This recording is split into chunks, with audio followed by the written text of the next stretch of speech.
కౌశల్, సింధూర వాళ్ళకైతే పెళ్లి అవుతూ ఉంటుంది. అలా పెళ్లి కార్యక్రమంలో అయితే అన్నీ చేస్తూ ఉంటారు. ఇక గౌరి పూజ చేసుకొని, సింధూర అయితే డ్రెస్ చేంజ్ చేసుకొనైతే అలా అన్నీ చేస్తూ ఉంటారు. ఇక చంటి ఇల్లైతే డెకరేషన్ చేస్తూ ఉంటాడు. ఇక చంటి సింధూరకి గోరింటాకు పెట్టడం, డాన్సులు అవన్నీ అయితే చాలా హంగామాగా చేసుకుంటూ ఉంటారు అందరూ. ఇక చంటి అయితే వాళ్ళ దగ్గర కూర్చొని బాధపడుతూ ఉంటాడు. అక్కడికి సింధూర వచ్చి వెనక నుంచి వచ్చి చంటినైతే చూస్తూ ఉంటుంది. చంటి అనైతే అంటూ ఉంటుంది. ఇక వెనక్కి ఇలా తిరిగి చూడడానికైతే చంటి చూస్తూ ఉంటాడు.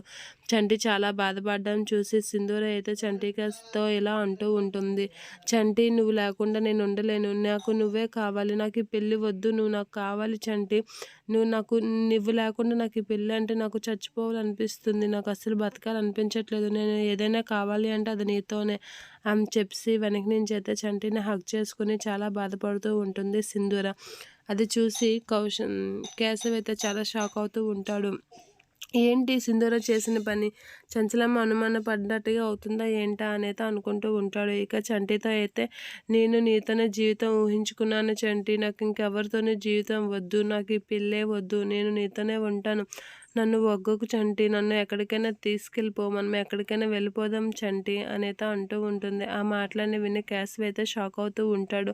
సింధూర ఏంటి ఎలాంటి పని చేస్తుంది? అసలు చంటితో ఏంటి ఇలా మాట్లాడుతుంది సింధూర అనైతే షాక్ అవుతూ ఉంటాడు కేశవ. ఇక ఎంతైనా చంటితో సింధూర, అమ్మాయి గారు వగ్గండి అని ఎంతైనా, లేదు చంటి నన్ను ఇక్కడి నుంచి తీసుకెళ్ళిపో. నేను ఇక్కడ ఉండను. నేను పెళ్లి చేసుకోను అని అంటూ ఉంటుంది. ఇక అది చూసి కేశవ్ అయితే షాక్ అయ్యి అలా ఉండిపోతూ ఉంటాడు.